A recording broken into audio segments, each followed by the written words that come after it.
আসসালামু আলাইকুম। সবাইকে একটা চমৎকার সুখবর দিয়ে শুরু করছি ভিডিওটি।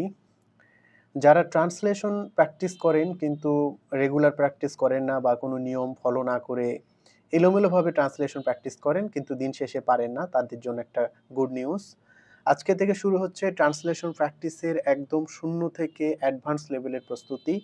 যেখানে ১ম ক্লাস থেকে একদম যে বিষয়গুলো আমাদের নেসেসারি বিষয়, ট্রান্সলেশন করতে গেলে যে বিষয়গুলো আমাদের জানা প্রয়োজন, সেখান থেকে শুরু করে ট্রান্সলেশনের অ্যাডভান্স লেভেলের প্র্যাকটিস পর্যন্ত আমরা ধারাবাহিকভাবে ভিডিওগুলো আপলোড করব এবং আশা করি যারা ট্রান্সলেশন রেগুলার প্র্যাকটিস করতে চান, তাদের জন্য এই সিরিজটা উপকৃত হবেন। এই সিরিজটা আমরা ইউটিউবের প্লেলিস্টে সাজায় রাখবো ট্রান্সলেশন প্র্যাকটিস 1, 2, 3 আকারে। অর্থাৎ যতগুলো ক্লাস নেওয়া দরকার একটা পূর্ণ ট্রান্সলেশন করার ক্ষেত্রে, ততগুলোই ক্লাসগুলো আমরা নিব। তবে লক্ষণীয় বিষয় হচ্ছে যত রুলসই আপনি প্র্যাকটিস করেন না কেন বা যত নিয়মই আপনি জানেন না কেন, ট্রান্সলেশন ভালো হওয়ার জন্য আপনাকে নিয়মিত চর্চা করতে হবে। এখানে বিভিন্ন পত্র-পত্রিকা, বিভিন্ন আর্টিকেল নিয়ে আপনাকে নিজের মতো করে প্র্যাকটিস করতে হবে। তবে কিছু নিয়ম বা রুলস আছে যেগুলো জানলে আপনার ট্রান্সলেশন বিষয়গুলো সহজ হয়ে যায়। সে বিষয় নিয়ে আমরা আলোচনা করব। আজকে ট্রান্সলেশন প্র্যাকটিস অনে শুধুমাত্র দেখাবো যে আসলে কোন কোন মেথড অ্যাপ্লাই আপনি করতে পারেন। আপনি যখন রেগুলার প্র্যাকটিস করবেন, এই মেথডগুলো আপনার কাছে তখন খুব একটা কাজে লাগবে না। দেখবেন অটোমেটিক্যালি আপনি সেই বিষয়গুলো জানবেন। তবে আশা করি আমি আজকে ৩ টা মেথড দেখাবো। এই ৩ টা মেথডের মধ্য থেকে আপনি যেকোনো ট্রান্সলেশন প্র্যাকটিস করতে পারবেন। এখন দেখেন, যখন আপনি একটা মেথড জানবেন তখন আপনি একটা নিয়মের মধ্যে আবদ্ধ হয়ে গেলেন। অন্য কোনো উপায় না পেলে কিন্তু ওই ট্রান্সলেশনটা একটু কঠিন হয়ে যায়। যখন আপনি ৩-৪ প্রকারের আপনার অল্টারনেটিভ ওয়ে থাকবে, ৩ টা মেথড আপনি জানবেন, দেখবেন যে যেকোনো একটা মেথড আপনি সেখানে বের করতে পারবেন। তো আসুন আমরা দেখি আজকে ট্রান্সলেশন প্র্যাকটিস অনে আমরা জাস্ট ৩ টা মেথড, আজকে কোনো প্র্যাকটিস হবে না, আমরা জাস্ট ৩ টা মেথড আলোচনা করব। এই ৩ টা মেথড আপনারা মনে রাখবেন, মুখস্থ করবেন। তারপরে নেক্সট ক্লাসে আমরা এই ৩ টা মেথডের উপর আমরা একটা ট্রান্সলেশন প্র্যাকটিস করব। অর্থাৎ রুলস প্র্যাকটিস করব, পাশাপাশি রুলসের পাশাপাশি আমাদের বিভিন্ন পত্র-পত্রিকা থেকে কলাম নিয়ে সেগুলো আমরা রুলসের অ্যাপ্লিকেশন করব। তো মেথড নাম্বার 1 দেখেন, এটা একটা সবচেয়ে বহুল একটা ব্যবহৃত মেথড। আমরা বিভিন্ন পত্র-পত্রিকায় দেখি বা বিভিন্ন আ আ ফেসবুকে দেখি এই মেথডটা সবচাইতে ব্যবহার হয় যারা সাজাতে পারেন না। অর্থাৎ একটা ট্রান্সলেশনের রিঅ্যারেঞ্জমেন্ট এ যাদের সমস্যা হয়, তারা এই মেথডটা এপ্লাই করতে পারেন। তবে বেশিরভাগ ক্ষেত্রে এই মেথড এপ্লাই করার সুযোগ থাকে না যখন আপনি নিয়মিত প্র্যাকটিস করবেন। তো আমাদের যেটা জানা প্রয়োজন সেগুলো আমরা মেথডগুলো আলোচনা করছি। তাহলে ১ম মেথডটা হচ্ছে সাবজেক্ট এবং ভার্ব। যে কোনো মেথডে ১ম এ সাবজেক্ট থাকবে, তারপরে ভার্ব থাকবে। এরপরে দেখেন object one, object two, D one, D two, M one, M two, PTR. তাহলে ১ম কাজ কি? আপনাদের এই সিকোয়েন্সটা মনে রাখা, subject, verb, object one, object two, D one, D two, M one, M two, PTR. এখন আমরা সাবজেক্ট সহজে খুঁজে পাবো। সাবজেক্ট কাজটা কে বা কারা করবে? অর্থাৎ সাবজেক্ট কি হবে? কাজটা কে বা কারা করবে? এই বিষয়টা আমরা খুঁজে বের করব। অর্থাৎ কাজটা কে করছে সেই কিন্তু সাবজেক্ট।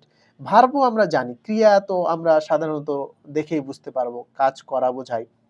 অর্থাৎ একটা বাংলা বাক্যে কে কাজ করছে, মানে কাজ করা কি, সেটা আমরা দেখলেই বুঝতে পারবো। তার মানে সাবজেক্ট এবং ভার্ব চেনা মোটামুটি কঠিন না। ১ম কাজ হচ্ছে ভার্বটা খুঁজে বের করা। একটা বাংলা ক্রিয়ার শেষে কি ভার্বগুলো শেষে থাকে এবং কাজটা করছে। আপনি ক্রিয়া মানে কাজ করা। আপনি দেখলেই বুঝবেন ভার্ব কোনটা।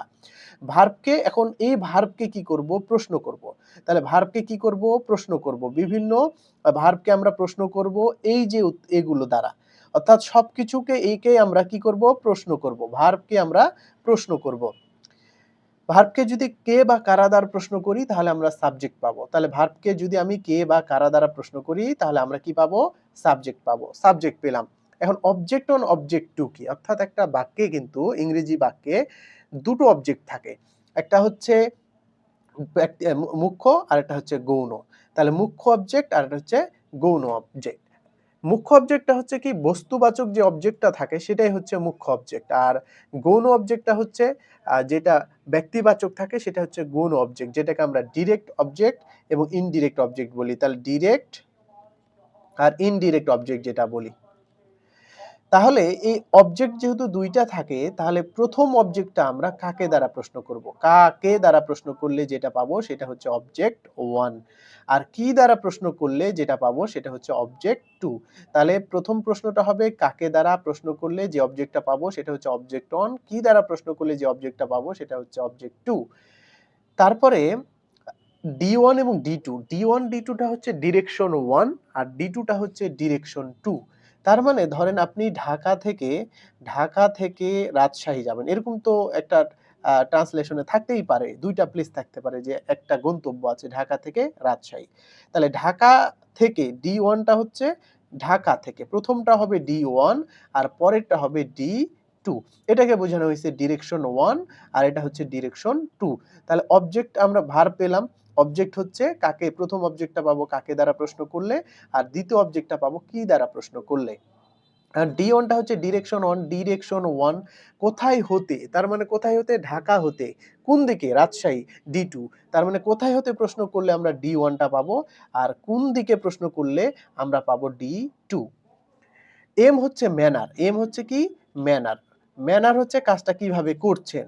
তাহলে ম্যানার হচ্ছে কিভাবে, M1 হচ্ছে কিভাবে আর M2 টা হচ্ছে কার সাথে। এখন প্রশ্নটা হতে পারে না যে কাজটা আ কঠিনভাবে রহিমের সাথে করছি, এরকম হইতে পারে। তার মানে ম্যানারটা হচ্ছে কাজটা কিভাবে করেন। M1 হচ্ছে আমরা কিভাবে দ্বারা প্রশ্ন করলে যে উত্তরটা পাবো সেটা M1 আর কার সাথে দ্বারা প্রশ্ন করলে যে উত্তরটা পাবো সেটা হচ্ছে M2। পি হচ্ছে প্লেস, টি হচ্ছে টাইম আর হচ্ছে রিজন। এগুলো সাধারণত অ্যাডভার্ব। এই ৩ টাই হচ্ছে অ্যাডভার্ব। প্লেস, টাইম এবং রিজন। তাহলে প্লেস আমরা জানি পি এ প্লেস মানে হচ্ছে কোথায়। কোথায় দ্বারা প্রশ্ন করলেই তো আমরা একটা প্লেস পাবো। এজন্য পি হচ্ছে প্লেস দ্বারা, অর্থাৎ প্লেস কোথায় দ্বারা প্রশ্ন করলে যেটা পাবো সেটা হচ্ছে পি। আর টি দ্বারা কখন সময়, এটা যেহেতু সময় রিলেটেড তাহলে কখন মানে কি, কখন দ্বারা প্রশ্ন করলে অবশ্যই টাইম পাবেন। আর হচ্ছে রিজন কেন, কাজটা কেন করছে এজন্য এটা দ্বারা প্রশ্ন করলে আমরা রিজন বা কারণ পাবো। এখন একটা বাক্যে সবগুলোই যে থাকবে এমনটা না। আমরা এইভাবে সিকুয়েন্সিয়ালি সাবজেক্ট ভার্ব বসানোর পরে আমরা ভার্বকে এই কাকে, কি, কোথায় হতে, কোন দিকে, কিভাবে, কার সাথে, কোথায়, কখন, কেন এগুলো দ্বারা প্রশ্ন করে যাব এবং পাশাপাশি আমরা সাজাবো। যেগুলো আমরা পাবো না, প্রশ্নের উত্তর পাবো না, সেগুলো আমার দরকার নেই। কারণ এখানে সবগুলোই যে পাবো তেমনটা না। আমরা যখন নেক্সট দিন আমরা এই ট্রান্সলেশন গুলো প্র্যাকটিস করব তখন খুব সহজে আমরা এই বিষয়টা আবার নিয়ে আসবো। তাহলে প্রথমত আপনারা এভাবে মনে রাখবেন, এই সিকোয়েন্সটা মনে রাখবেন, অর্থাৎ subject verb object 1 object 2 D1 D2 M1 M2 P T R এইটা মনে রাখবেন। রাখার পরে আপনার প্রত্যেকটা বিষয় জানতে হবে যে কিভাবে প্রশ্ন করলে আমরা কোন উত্তরগুলা পাবো। তাহলে সাবজেক্ট হচ্ছে কে বা, মানে সবগুলো প্রশ্নই কিন্তু ভার্বকে করব। মাথায় রাখবেন সবগুলো প্রশ্নই ভার্বকে করতে হবে। তাহলে ভার্বকে আমরা কে বা কারা দ্বারা প্রশ্ন করলে সাবজেক্ট পাবো। তারপরে হচ্ছে কাকে দ্বারা অবজেক্ট 1, কি দ্বারা অবজেক্ট 2, কোথায় হতে D1, কোন দিকে D2, কিভাবে M1, কার সাথে M2, কোথায় P আর কখন T আর কেন R, এইভাবে প্রশ্ন করে আমরা সাজাবো। অর্থাৎ আমরা যারা সাজাতে পারি না ট্রান্সলেশন, প্রথম এ পদ্ধতিটা আপনারা এপ্লাই করবেন। যদি সাজাতে সমস্যা হয় আমরা একটা পার্ট বাই পার্ট প্রশ্ন করব, উত্তরে যেটা পাবো সেটা আমরা এখানে বসাবো। তা এটা হচ্ছে ট্রান্সলেশনের মেথড 1, অর্থাৎ মেথড 1 এ আমরা কি করব যে এইভাবে প্রশ্ন করে সিকুয়েন্সিয়ালি সাজাবো, যেগুলো আমরা উত্তর পাবো সেগুলো বসাবো আর যেগুলো উত্তর পাবো না সেটা আমরা স্কিপ করব, কারণ সব উত্তর সবসময় পাওয়া যাবে না। তাহলে এটা ছিল মেথড 1। এই মেথডটা খুব বহুল ব্যবহৃত হয়। যাদের এই ট্রান্সলেশন সাজাতে, রিঅ্যারেঞ্জমেন্ট করতে সমস্যা হয় তাদের জন্য মেথড 1 টা খুবই কার্যকর। এবারে আমরা মেথড 2 দেখি। মেথড 2 তে বলা হয়েছে টু সেকশন থিওরি। এখানে আরেকটু স্পেসিফিক হয়েছে। মানে আমরা প্রশ্ন করব না, একটা মূল অংশগুলো খুঁজে বের করব, তারপর এক্সট্রা পার্টগুলো খুঁজে বের করব। এক্সট্রা পার্টগুলো খুঁজে পেলেই কিন্তু আমার রিঅ্যারেঞ্জমেন্ট আর সমস্যা হয় না। কারণ একটা ট্রান্সলেশনে রিঅ্যারেঞ্জমেন্ট যে একই রকম হবে এমনটা না।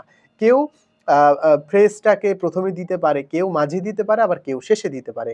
কেউ আবার এই যে প্লেসটা আছে, প্লেসটা ১ম এ দিতে পারে, আবার কেউ শেষে দিতে পারে। এটা রিঅ্যারেঞ্জমেন্ট না। আমরা ১ম যে এটা পেলাম এটা একটা গতানুগতিক একদম ফিক্সড করে দেওয়া। কিন্তু এইটার মাধ্যমে আপনি নিজস্ব ইউনিক চিন্তাভাবনা থাকবে এবং আপনার প্যাসেজে প্যারাফ্রেজিং এ আপনার খুব কাজে লাগবে। এই মেথডের নাম হচ্ছে টু সেকশন থিওরি। তার মেথডটার নাম হচ্ছে two section theory. Two section থিওরিতে দুটো ভাগে ভাগ হবে। যেহেতু টু সেকশন থিওরি, এই টু সেকশন থিওরিটা দুটা ভাগে ভাগ হবে। একটা হচ্ছে মেইন ক্লজ বা মূল বাক্য। মেইন ক্লজে অবশ্যই সাবজেক্ট, ভার্ব এবং অবজেক্ট থাকবে। আমরা প্রথমত সাবজেক্ট, ভার্ব এবং অবজেক্টটা খুঁজে বের করব। সাবজেক্ট, ভার্ব এবং অবজেক্টটা খুঁজে বের করব।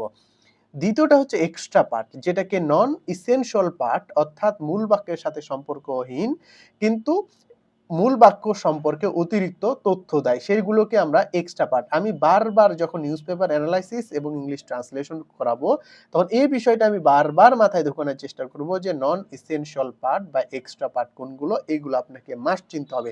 এগুলো চিনতে পারলেই আমরা রিঅ্যারেঞ্জমেন্ট অর্থাৎ একটা সেন্টেন্সকে বিভিন্নভাবে ট্রান্সফর্ম করতে পারবো, যেটা আমার প্যারাফ্রেজিং খুবই কাজে লাগে। এক্সট্রা পার্ট কোনগুলো হইতে পারে? এক্সট্রা পার্টগুলো হইতে পারে অ্যাডভার্বিয়াল ফ্রেজ হইতে পারে বা ক্লজ হইতে পারে, অ্যাডজেক্টিভ ফ্রেজ অথবা ক্লজ হইতে পারে, ইনফিনিটিভ ফ্রেজ অথবা ক্লজ হইতে পারে, জেরান্ড ফ্রেজ অথবা ক্লজ হইতে পারে, প্রিপোজিশনাল ফ্রেজ বা ক্লজ হইতে পারে, কানেক্টর ফ্রেজ বা ক্লজ হইতে পারে, কমা ফ্রেজ বা ক্লজ হইতে পারে। তার মানে এগুলোর যে কোনো একটা হইতে পারে। আর এগুলো কি, সেগুলো আমরা আস্তে আস্তে পার্ট বাই পার্ট এই প্রত্যেকটা বিষয় কিন্তু আমি শেখাবো। দেখেন, আমি আজকে আমরা জাস্ট মেথডের মাধ্যমে আছি, আবার কালকে আমরা এই মেথডের উপর কিছু প্র্যাকটিস করব, তারপর প্রত্যেকটা অংশই আমরা চিনব। এই যে এক্সট্রা পার্ট, আমার মেইন অংশ তো আমরা কিভাবে চিনব দেখাবোই, মেইন অংশ চিনাটা মোটামুটি সহজ। আর এক্সট্রা ওয়ার্ডগুলোর আমরা প্রত্যেকটা বিষয়, ইনফিনিটিভ নিয়ে আলোচনা করব, জেরান্ড নিয়ে আলোচনা করব, প্রিপোজিশন নিয়ে আলোচনা করব, কানেক্টর নিয়ে আলোচনা করব, কমাযুক্ত ফ্রেজ নিয়ে আলোচনা করব, আবার কিভাবে এগুলো রিঅ্যারেঞ্জমেন্ট করা যায় সেগুলো আলোচনা করব। তাহলে মূল কথা হচ্ছে আমাদের একটা বাক্যের মূল দুইটা অংশে বিভক্ত করব, একটা হচ্ছে মেইন ক্লজ আর একটা হচ্ছে এক্সট্রা পার্ট, যেটাকে আমরা নন এসেনশিয়াল পার্ট বলি। নন এসেনশিয়াল পার্টের মধ্যে আমাদের এই অংশগুলো থাকবে।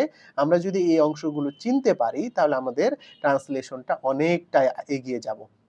এটা ছিল ২ নাম্বার মেথড। তাহলে প্রথম মেথডটা ছিল একটা দেখলাম method subject, verb, object 1, object 2 এই টাইপের। আর দ্বিতীয় মেথডটা, এটা কোনো গতানুগতিক মেথড না, এটা হচ্ছে একদম বেসিক মেথড। আর এই মেথড যদি আপনি এপ্লাই করতে পারেন, আবার একটা নিজস্ব ইউনিক চিন্তা ভাবনা আসবে। আপনি নিজের মতো করে ট্রান্সলেশন গুলো করতে পারবেন। সবচাইতে এই মেথডটাই আমার কাছে কার্যকর মনে হয়। ট্রান্সলেশন করতে গেলে আপনারা বুঝতে পারবেন যে এই মেথডটা কিভাবে কাজ করে। আরেকটা সবচাইতে সহজ মেথডটা হচ্ছে ব্যাক সাইড মেথড। অর্থাৎ ব্যাক সাইড মেথড হচ্ছে সাবজেক্ট ভার্ব ঠিক রেখে, সাবজেক্ট প্রথমে বসবে, ভার্ব প্রথমে তারপরে বসবে, অর্থাৎ সাবজেক্ট ভার্বকে ঠিক রেখে বাকিগুলো পেছন থেকে ট্রান্সলেশন করব। বাকিগুলো কি করব? পেছন থেকে ট্রান্সলেশন গুলো। ম্যাক্সিমাম ট্রান্সলেশন আবার 80% অথবা 85% ট্রান্সলেশন এই ব্যাক সাইড মেথডের মাধ্যমেও হয়। এখন ব্যাক সাইড মেথডটা আমরা শেখার চেষ্টা করব। তাহলে আমরা যখন ৩টা মেথড শিখব, ৩টা মেথডের যে কোনো একটা আমার অ্যাপ্লাই আসবে, আমাদের তখন সেটা আর সমস্যা হবে না, রিঅ্যারেঞ্জমেন্টে সমস্যা হবে না। আসলে আসলে প্রথম যে সমস্যাটা হয়, যারা ট্রান্সলেশন শিখেন তারা ভাবেন যে যখন একটু বড় সেন্টেন্স হয় তখন আমাদের সাজানো নিয়ে ঝামেলা হয়। এই বিষয়টা আমাদের প্রথমে আইডেন্টিফাই করতে হবে এবং ওইখানেই কাজ করতে হবে যে আমি একটা ট্রান্সলেশনের ওয়ার্ড মিনিং তো জানতেই হবে। ওয়ার্ড মিনিং জানতে হবে, কিন্তু আমাদের কিছু মেথড আছে, মেথডগুলো না জানলে আপনি ট্রান্সলেশনগুলো সহজে শিখতে পারবেন না। তাহলে এটা হচ্ছে ব্যাক সাইড মেথড। এখন ব্যাক সাইড মেথডে পেছন থেকে কেন ট্রান্সলেশন করা হয়? এটা একটা প্রশ্ন যে ব্যাক সাইড মেথডে আমরা পেছন থেকে কেন ট্রান্সলেশন করব?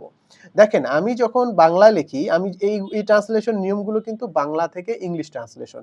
আমি ভাত খাই, আমি ভাত খাই। এইটা একটা। তাহলে আমি হচ্ছে এখানে সাবজেক্ট, অর্থাৎ বাংলা বাক্যে, আর এটার ইংরেজি হচ্ছে আই ইট রাইস। তাহলে এটাও এখানে প্রথমে সাবজেক্ট। দেখেন, সাবজেক্ট প্রথমে, এখানেও সাবজেক্ট প্রথমে।